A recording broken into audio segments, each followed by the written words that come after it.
আমরা এর আগের ভিডিওতে পোস্টপার্টাম স্লিপ ডিসঅর্ডার অর্থাৎ নতুন মায়েদের ঘুমের সমস্যা কি কি কারণে বা কেন হয় সেগুলো নিয়ে আলোচনা করেছি। সেখানে কারণগুলো দেখে বা কারণগুলো আলোচনা করে চর্চা করে আমাদের একটাই জিনিস মনে হয়েছে, এই সমস্যাগুলো এমন নয় যে ওষুধ দিয়ে সবকটা সমস্যার সমাধান হয়ে যাবে। কারণ বেশ কিছু সমস্যা স্বাভাবিকভাবে তৈরি হওয়া বা মায়ের শরীরে নর্মালি যে চেঞ্জ আসা সেখান থেকে তৈরি হওয়া একটা সমস্যা, যেটা অস্বাভাবিক আকার নেয় বা যেটা স্বাভাবিক ব্যাপারটাই সমস্যার আকার নিয়ে দাঁড়ায়। আবার এগুলো এরকমও নয় যে হোম রেমেডি বা বাড়িতে তৈরি কোনো টোটকা একটা অ্যাপ্লাই করে দিলাম সবকিছু ঠিক হয়ে গেল।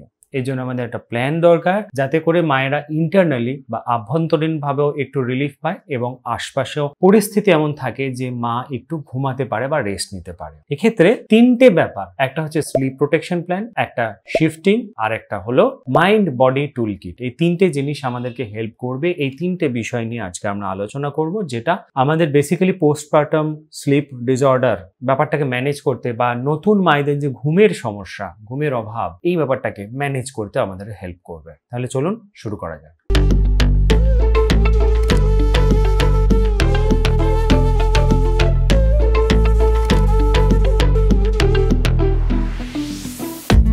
আমরা প্রথম যে পার্টটা নিয়ে আলোচনা করব সেটা হচ্ছে slip protection plan. Slip protection plan মানে হচ্ছে আমরা চাইছি যাতে ঘুমটা বা স্লিপটা প্রোটেক্টেড থাকে। দেখুন, ঘুম যেটা মায়েদের বারবার করে নষ্ট হয়, সেখানে তার পেছনে একটা অ্যাংজাইটি বা উদ্বেগ কাজ করে। উদ্বেগটা হচ্ছে বাচ্চা কখন খাবে, কখন ইউরিন পটি করবে বা কখন উঠবে, এই সমস্ত ব্যাপারগুলো নিয়ে কাজ করে। এখানে এই উদ্বেগটাকে কমানোর জন্য আমরা একটা রুটিন তৈরি করতে পারি, যে রুটিনে যখনই একটা কাজ করা হবে বাকি আরো 2-3টে কাজ পরপর করা হবে। তাহলে অন্যান্য সময়ের জন্য অ্যাটলিস্ট আমার উদ্বেগটা কাজ করবে না। যেহেতু রাত্রিবেলা স্লিপ প্রোটেকশন প্ল্যানের কথা বলা হচ্ছে, বেসিক্যালি আমি রাত্রিবেলায় এই রুটিনটা করার কথা বলছি, বা আপনি সারাদিনেও ফলো করতে পারেন। জেনারেলি একটা সদ্যজাত বাচ্চার জন্মের পর থেকে যেভাবে খিদে পাওয়া বা হাঙ্গার, ইউরিন পটি বা ঘুমানো, এই ব্যাপারগুলো চলতে থাকে, এটা মোটামুটি ভাবে আপনি চাইলেও আপনি কখনোই কন্ট্রোল করতে পারবেন না।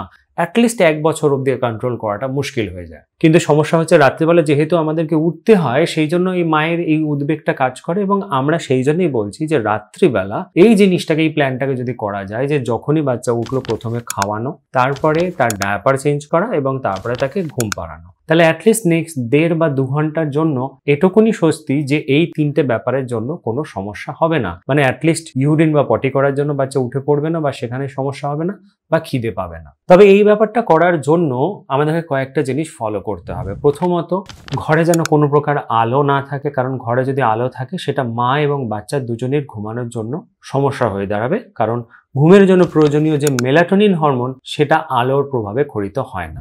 দ্বিতীয় যেটা করতে হবে সেটা হচ্ছে ঘরে যেন কোনো প্রকার শব্দ না হয়। আর তৃতীয়, ঘরে টেম্পারেচার বা তাপমাত্রা যদি কমফোর্টেবল একটা জায়গায় রাখা যায়, মোটামুটি 24 থেকে 26 এরকম একটা জায়গায় রাখা যায়, তাহলে ঘরের ভেতরটা একটা আরামদায়ক এবং কমফোর্টেবল পরিস্থিতি বা পরিবেশ তৈরি হয়, এনভায়রনমেন্ট তৈরি হয়, যেটা ঘুমের জন্য খুবই সুবিধাজনক। তবে এখানে কিছু রেস্ট্রিকশন আছে। রেস্ট্রিকশন মানে হচ্ছে যে আপনি এবং আপনার বাচ্চা, মানে দুজনে, বাচ্চা এবং মা, দুপুরবেলা যদি 20-30 মিনিট, ম্যাক্সিমাম 40 মিনিট যদি ঘুমিয়ে নেন, সেটা আপনাদের দুজনের পক্ষেই খুব ভালো। কিন্তু সন্ধ্যের পর লম্বা ন্যাপ বা বড় ঘুম করবেন না বা বাচ্চাকে ঘুম পাড়াবেন না, ইভেন আপনিও ঘুমাবেন না, সেটা রাত্রেবেলার ঘুমটাকে কিন্তু নষ্ট করে দেবে। 2 নম্বর জিনিস হচ্ছে, দুপুর 2টোর পরে চা বা কফি খাবেন না, এবং রাত্রে যখন ঘুমাতে যাচ্ছেন, যখনই ঘুমাতে যান তার 2 ঘন্টা আগে থেকে যে কোনো স্মার্টফোন বা গ্যাজেট ব্যবহার করা বন্ধ করে দেবেন। কারণ স্মার্টফোন বা গ্যাজেটের ব্যবহারে আমাদের ঘুমটা নষ্ট হয়ে যায়, ব্লু স্ক্রিনের প্রভাবে আমাদের ঘুমটা নষ্ট হয়ে যায়। স্লিপ প্রোটেকশন প্ল্যানের একটা গুরুত্বপূর্ণ পার্ট হলো সান এক্সপোজার। দিনের বেলাতে যখন সূর্যের আলো উপস্থিত, সেই সময় আপনি 15 থেকে 20 মিনিট অন্তত পক্ষে সূর্যের আলোতে নিজেকে এক্সপোজ করুন। ন্যাচারাল লাইট বা এই যে প্রাকৃতিক সূর্যের আলো, যে প্রাকৃতিক আলো, তার প্রভাবে আপনার বডি ক্লক বা সার্ক্যাডিয়ান রিদমটা সেটা রিসেট হওয়া শুরু হবে। বাচ্চারও সূর্যের আলো বা ন্যাচারাল লাইটের প্রয়োজন, যার জন্য ওর মধ্যেও সার্ক্যাডিয়ান রিদম বা বডি ক্লকটা তৈরি হওয়া শুরু হবে।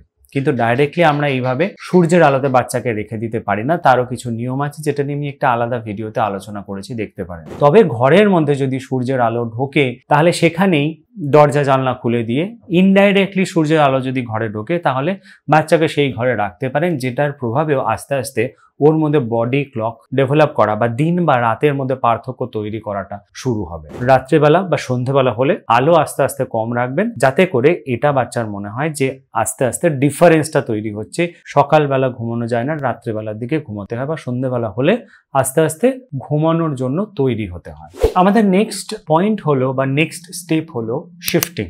শিফটিং মানে আমি এখানে প্রধানত পার্টনারের সঙ্গে শিফটিং এর কথা বলছি। অর্থাৎ শিফটিং মানে কনসেপ্টটা এরকম, যেখানে কাজের জায়গায় শিফটিং চলে, যে প্রথম শিফটে একদল কর্মী কাজ করে, দ্বিতীয় শিফটে আরেক দল কর্মী কাজ করে। এখানে শিফটিং এর ব্যাপারটা সেরকমই, অর্থাৎ আপনাকে পার্টনারের হেল্প নিতে হবে, মানে আপনার হাজবেন্ডের হেল্প নিতে হবে, বা ফ্যামিলিতে যদি এরকম কোনো ব্যক্তি থাকে যে আপনাকে এই ব্যাপারে হেল্প করবে বা আপনার সাথে রাত জাগতে পারে বা আপনার সঙ্গে হেল্প করতে পারে, তাকেও আপনি পার্টনার করতে পারেন বা তার হেল্পও আপনি সাহায্য আপনি নিতে পারেন। প্রধানত উদ্দেশ্য হচ্ছে যে রাতটাকে দুটো পার্টে ভাগ করে নেওয়া। ধরে নিন রাত 9টা থেকে রাত 2টো, এইরকম সময়টাতে আপনার পার্টনার, আপনার হাজবেন্ড বা বাড়ির যে আরেকজন সদস্য, পরিবারের আরেকজন সদস্য, সে আপনাকে হেল্প করছে, সে আপনার বাচ্চাকে বা সন্তানকে দেখলো। সেই সময় বাচ্চাকে একটুখানি শান্ত করা, ঘুম পাড়ানো, তার ডায়াপার চেঞ্জ করা, এই সমস্ত ব্যাপার স্যাপারগুলো দেখলো। আর দ্বিতীয় শিফটে রাত 2টো থেকে সকাল 7টা অবধি, যে সময় প্রধানত মনে হয় যে ব্রেস্ট মিল্ক বা ফিডিং করানোর প্রয়োজনীয়তাটা অনেক বেশি থাকে, সেই সময় আপনি উঠলেন। আসলে রিসার্চ বলছে যে মাকে যদি 4 থেকে 5 ঘন্টার কনসলিডেটেড ঘুম দেওয়া যায়, তাহলে এই যে sleep disorder, postpartum sleep disorder, এই সমস্যাটা অনেকটা রিকভার হয়ে যায়। কিন্তু সমস্যাটা হলো এই শিফটিং এর ব্যাপারে বেশ কিছু বাস্তব ব্যাপার আছে। যে সমস্ত বাচ্চারা ব্রেস্ট ফিডিং এর উপরে নির্ভরশীল বা যে সমস্ত বাচ্চারা শুধুমাত্র ব্রেস্ট ফিডিংই নেয়, তাদের ক্ষেত্রে মা ছাড়া আর অন্য কেউ সাফিসিয়েন্ট নয় বা এনাফ নয়, বা সেই ব্যাপারটা, সেই সাপোর্টটা দিতে পারবে না। কিন্তু তার জায়গাতে যে সমস্ত বাচ্চারা ফর্মুলা ফিডিং এ আছে, সেক্ষেত্রে অন্য পার্টনারও বটল ফিডিং এর মাধ্যমে তাকে খাইয়ে দিতে পারে, ডায়াপার পরে দিতে পারে, ঘুম পাড়িয়ে দিতে পারে। কিন্তু ব্যাপার হচ্ছে ব্রেস্ট ফিডিং এ থাকা বাচ্চাদের ক্ষেত্রে কয়েকটা ব্যাপার আমরা চেষ্টা করতে পারি যাতে করে এই সমস্যাটার সমাধান হয়। প্রথমটা হচ্ছে এক্সপ্রেসড মিল্ক, অর্থাৎ মা পাম্পের সাহায্যে আগেই ব্রেস্ট মিল্ক একটা বটলের মধ্যে স্টোর করে থাকবে বা স্টোর করে রাখবে, যেটা প্রথম শিফটে যখন বাবা বাচ্চাকে দেখছে বা পরিবারের অন্য একজন মানুষ বাচ্চাকে দেখছে, সেই সময় বটল ফিডিং এর মাধ্যমে বা চামচ বাটির মাধ্যমে তাকে খাওয়ানোর মাধ্যমে তার খিদেটা অ্যাটলিস্ট বা খিদের প্রয়োজনীয়তাটা অ্যাটলিস্ট পরিপূরণ করে দেবে। আর দ্বিতীয় হচ্ছে যে অনেক সময় বাচ্চারা খিদে না পেয়েও শুধুমাত্র কমফর্ট সাকিং করে। সেই সময় মা যদি বুঝতে পারে যে এই সময় বাচ্চার খিদে পায় না, এই সময় বাচ্চার শুধুমাত্র কমফর্ট বা একটু আরামের চাহিদা, একটু সুদ করানোর জন্যই বা একটু সুদিং ফিল হওয়ার জন্যই সে সাকিং করে, তাহলে সেক্ষেত্রে প্যাসিফায়ারের ব্যবহার করা যেতে পারে। আর অন্যান্য যে সমস্ত কাজে, যেমন ডায়াপার চেঞ্জ করা, ঘুম পাড়ানো, বাচ্চাকে একটুখানি আরাম দেওয়া, একটু নিয়ে ঘোরা, এই ব্যাপারে তো আপনার পার্টনার আপনাকে সাহায্য করতেই পারে, যে সময় আপনি একটু রেস্ট নিতে পারবেন। এবারে আমাদের ডিসকাশনের মোস্ট ভাইটাল একটা পার্ট, যেখানে আমরা বেসিক্যালি মাইন্ড বডি টুল কিট নিয়ে আলোচনা করব, অর্থাৎ মন এবং শরীরের বিভিন্ন টুল কিটস, মানে বিভিন্ন যন্ত্রপাতি যেগুলো আমরা ব্যবহার করে নানান রকম ভাবে ইমপ্রুভ করতে পারবো, সেইটাকে আমরা আলোচনা করব। মানে শরীর এবং মন দুটোকেই আমরা যন্ত্র হিসেবে ব্যবহার করবো এই সমস্যাগুলোকে লড়াই করার জন্য। ব্যাপারটা আর একটু খুলে বুঝিয়ে সমস্ত টেকনিকগুলো আমরা বলবো। তার আগে প্রথমেই একটা কথা বলে রাখি, মায়ের যেহেতু অ্যাংজাইটি, স্ট্রেস, হরমোনাল ইমব্যালেন্স, এই ব্যাপারগুলো কাজ করে, যোগা, মেডিটেশন, ব্রিদিং এক্সারসাইজ, এই 3টে জিনিস আপনি আপনার মতন করে সুবিধা অনুযায়ী সারা দিনে যদি 10 থেকে 15 মিনিট বার করে করতে পারেন, সেটা কিন্তু আপনার রিকভারি এবং আপনার রিল্যাক্সেশনের জন্য হেল্প করবে। এবারে আমরা এখানে যেহেতু স্লিপ ডিসঅর্ডারটা রাত্রে বেশি সমস্যা করে, সেই জন্য আমরা কিছু স্লিপ প্রিপারেশন নিয়ে আলোচনা করব। মানে যে টেকনিকগুলো অলরেডি প্রুভেন, যেগুলোকে আমরা ব্যবহার করলে ঘুমাতে আমাদের সুবিধা হবে বা ঘুমের জন্য আমরা নিজেদেরকে প্রস্তুত করতে পারবো বা মায়েরা নিজেদেরকে রিল্যাক্স করতে পারবে যাতে ঘুমটা আসে। এতে ফার্স্ট টেকনিক হচ্ছে ব্রিদিং টেকনিক, 4-7-8 ব্রিদিং টেকনিক। মুখটা বন্ধ করে নাক দিয়ে 4 সেকেন্ডের জন্য শ্বাস নেওয়া, তারপরে মুখ এবং নাক বন্ধ করে 7 সেকেন্ড শ্বাসটাকে ধরে রাখা, তারপরে নাক বন্ধ করে মুখ দিয়ে 8 সেকেন্ড ধরে সেই শ্বাসটাকে আস্তে আস্তে ছাড়া। এই ব্রিদিং টেকনিকটা যদি 3 থেকে 4 বার বা 5 থেকে 6 বার করা যায়, তাহলে আমাদের শরীরে প্যারাসিম্প্যাথেটিক নার্ভাস সিস্টেমটা অ্যাক্টিভ হবে, যেটা আমাদের হার্ট রেটটাকে কন্ট্রোল করতে, কর্টিসল লেভেল কন্ট্রোলে রাখতে হেল্প করবে এবং বডি রিল্যাক্স হবে বা শান্ত হবে, যাতে ঘুম আসে সেরকম একটা পরিস্থিতি তৈরি হবে। 2 নম্বর টেকনিক হলো বডি স্ক্যান মেডিটেশন। বলা চলে যদি একটু ভালোভাবে সঠিকভাবে শবাসন করা যায় তাহলে যেটা হয় সেটাকেই বডি স্ক্যান মেডিটেশন বলা হয়। শুয়ে চোখ বন্ধ করে পায়ের নখ থেকে শুরু করে মাথা অবধি প্রত্যেকটা বডি পার্টে আস্তে আস্তে ওপরে আসুন, মানে পা থেকে শুরু করে মাথার দিকে আসবেন, অনুভব করার চেষ্টা করবেন প্রত্যেকটা পার্ট অনুভব করতে করতে আপনি দেখবেন শরীরে এরকম অনেক অংশ আছে যেখানে টান বা চাপ অনুভব হচ্ছে, সেই জায়গাটাকে আপনাকে আস্তে আস্তে রিল্যাক্স করতে হবে। যখনই এরকম প্রত্যেকটা বডি পার্ট সম্পর্কে করবেন এবং মাথা অবধি এসে পৌঁছাবেন তখন দেখবেন যে আপনি অনেকটা রিল্যাক্স অনুভব করছেন এবং আপনার বডি অ্যাওয়ারনেসটা অনেক বেড়ে যাবে, বডি অনেকটা রিল্যাক্স হবে, মাইন্ড বা মন বা ব্রেন অনেকটা স্ট্রেস ফ্রি হবে।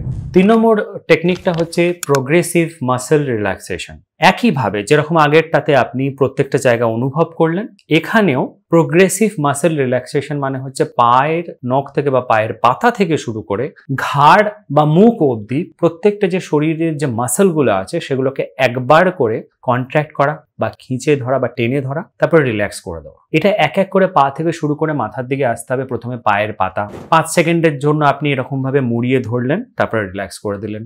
তারপরে কাফ মাসেলটাকে একটুখানি চেপে, কাফ মাসেলকে যদি একটুখানি কন্ট্রাক্ট করা যায় বা চেপে ধরেন, তারপরে রিল্যাক্স করে দিলেন। তারপরে থাইয়ের মাসেলগুলো, তারপরে বাটক বা নিতম্ব, তারপরে পেট, তারপরে চেস্ট বা বুকের যে মাসলগুলোকে একটু চাপ দেওয়ার চেষ্টা করলেন। হাত দিয়ে নয়, মাসেলগুলোকেই আলাদাভাবে কন্ট্রাক্ট করা, নিজে থেকে কন্ট্রাক্ট করার চেষ্টা করলেন, তারপরে রিল্যাক্স করে দিলেন। তারপরে কাঁধের মাসেলগুলো, তারপরে হাত, তারপরে ঘাড়, তারপরে মুখের মাসেলগুলোকেই নিজে থেকে এইভাবে চেপে 5 সেকেন্ড মতন রেখে তারপরে ছেড়ে দিতে হয়। এই প্রত্যেকটা পার্টের যখন এইরকম কন্ট্রাকশন এবং রিল্যাক্সেশন করছি বডি, তখন এই যে চাপ, কন্ট্রাকশন এবং রিল্যাক্সেশনের মধ্যে পার্থক্যটা আস্তে আস্তে বুঝতে শুরু করে এবং বডি রিল্যাক্স করা শুরু করে। এই 3টে পদ্ধতি বা এই 3টে টেকনিক ফলো করে আপনি ঘুমানোর জন্য আপনার বডিকে এবং মস্তিষ্ক বা মনকে, ব্রেনকে বেশ খানিকটা তৈরি করে ফেলতে পারবেন। কিন্তু যে সমস্যাটা এখনো আপনার মাথায় জাগার দেবে বা আপনাকে ঘুমোতে বাধা দিতে পারে সেটা হচ্ছে দুশ্চিন্তা,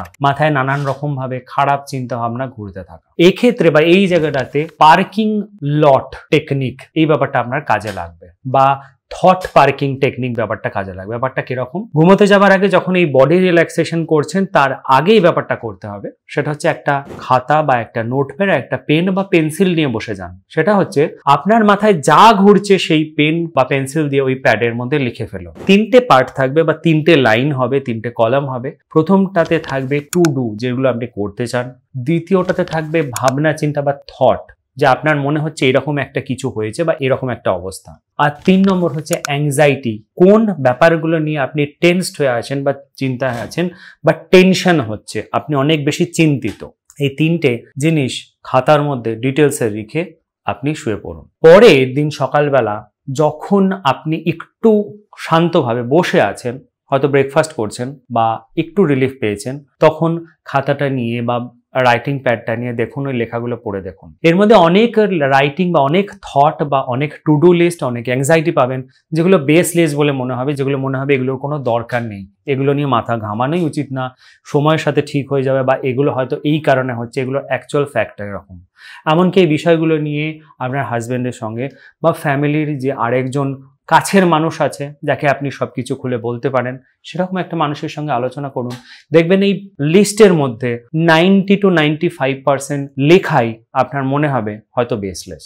নেক্সট ডে আপনি যখন শুতে যাবেন, এরকম 2-3 দিন অভ্যেস করার পর আপনার নিজে থেকেই মনে হবে এই চিন্তাভাবনাগুলো বেসলেস, এগুলো নিয়ে চিন্তাভাবনা করার কোনো মানে হয় না। তবে আস্তে আস্তে এরপরেই পজিটিভ চিন্তাভাবনা আপনার মাথায় আসা শুরু হবে, যে ক্ষেত্রে আপনি হয়তো অনেক কিছু করতে চাইবেন, আপনি ভালো চেয়ে অনেক কিছু করতে চাইবেন। এই ব্যাপারটাকে থট জার্নাল বা অনেক সময় পার্কিং থট টেকনিকও বলা হয়ে থাকে। অর্থাৎ আপনার যে চিন্তাভাবনা, যে থটগুলো আছে সেগুলো আপনি পার্কিং লটে গাড়ির মতন করে পার্ক করে রেখে দিলেন। এই পার্কিং লট বা পার্কিং থট টেকনিকটাকে ওয়ারি জার্নাল বা থট ডাউনলোড টেকনিকও বলা হয়ে থাকে। এটা প্রধানত সাইকোলজিক্যালি বা সাইকোলজিস্টরা, সাইকিয়াট্রিস্টরা এটাকে কগনিটিভ ডিফিউশন টেকনিকও বলে। এই পদ্ধতি বা টেকনিকগুলো অবলম্বন করে ঘুমের ক্ষেত্রে রিল্যাক্সেশন বা রিল্যাক্স করার মতন পরিস্থিতি আশা করব তৈরি হবে, কারণ আমরাও ব্যক্তিগতভাবে এই পদ্ধতিগুলো বেশ খানিকটা অবলম্বন করে উপকৃত হয়েছি।